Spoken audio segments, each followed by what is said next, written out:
Baik pemirsa Metro TV Lampung, Syariah Corner kembali dan masih bersama dengan Bapak Syamsul Hilal. Pak, kita melanjutkan pembahasan yang tadi Pak, tentang untung rugi. Tadi cukup menarik ketika memang usaha itu sudah tidak sesuai gitu ya dengan apa yang diharapkan karena memang kegagalan atau gulung tikar, tapi bukan human error. Misalnya Pak, seperti saat ini pandemi COVID-19 itu seperti apa Pak? Ya, baik.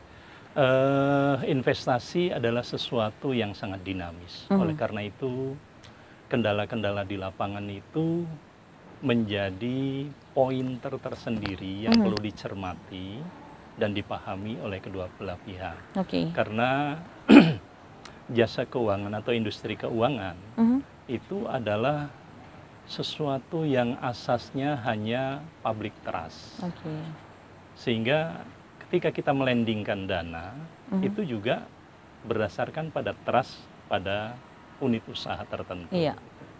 Misalnya suatu usaha yang dibiayai kemudian di luar dugaan daripada pelaku usaha itu terjadi wabah seperti sekarang ini yang Allah ujikan kepada bangsa Indonesia dan belahan dunia negara lainnya.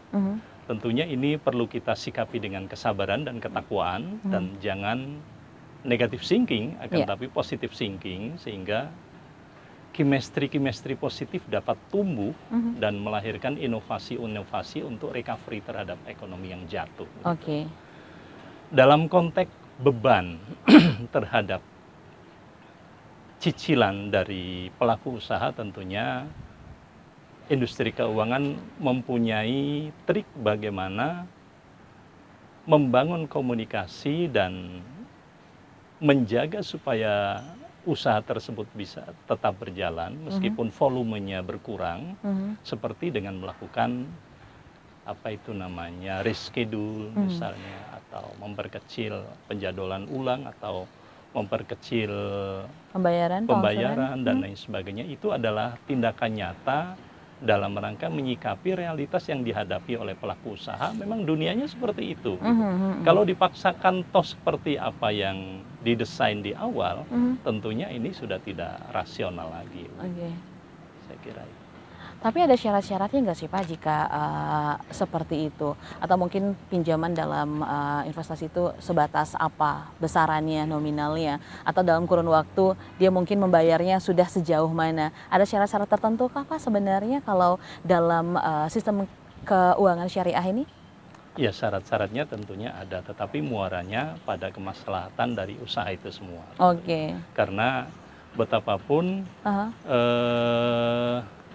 modal atau capital dari suatu bank, outstanding suatu bank, ketika tidak lending juga modal idle itu menjadi beban, gitu. Sehingga bagaimana membangun kemitraan supaya tidak hanya serasa apa itu namanya hanya sebatas bisnis saja, bukan hanya bisnis terus bisnis, kan, tapi dalam syariat Islam atau ekonomi syariah, bisnis itu juga bernilai atau bernuansa religi, sehingga yang dilihat suatu usaha itu bukan pada suatu usahanya saja, tetapi yang dilihat adalah bagaimana pelaku usaha itu berupaya untuk mempertahankan diri dan tetap eksis, serta inovasi-inovasi yang diciptakan, sehingga dalam kondisi yang seperti ini dia tetap eksis. Misalnya terhadap usaha makanan, ketika masyarakat tidak boleh keluar rumah, kemudian apa itu kerumunan tidak dibolehkan, maka industri makanan berinovasi bagaimana menjajakan makanan melalui daring, online dan lain sebagainya, bermitra dengan Gojek dan lain sebagainya.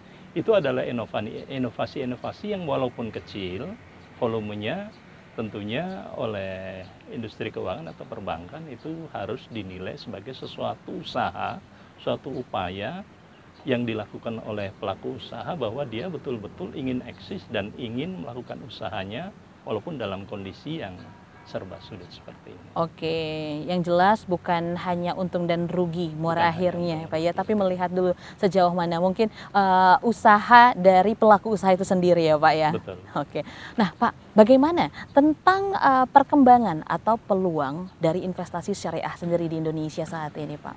Ya. Beberapa waktu yang lalu Presiden Jokowi sebenarnya sudah melemparkan bola kepada industri keuangan syariah, bahwa industri keuangan syariah jangan hanya bergelut pada sektor konsumtif gitu. Yes. Sektor real itu masih sangat luas sekali yang menjadi garapan apa itu namanya industri keuangan syariah atau perbankan syariah. Tetapi kan realitasnya memang dari sisi permodalan kita juga masih kecil.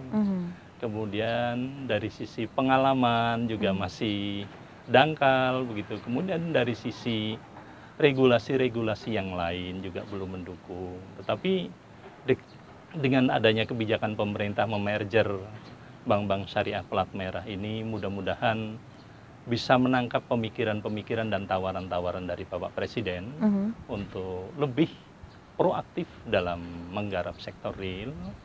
Karena disitulah peluang industri perbankan syariah yang sangat besar sekali bila dibandingkan hanya dalam sektor konsumtif saja.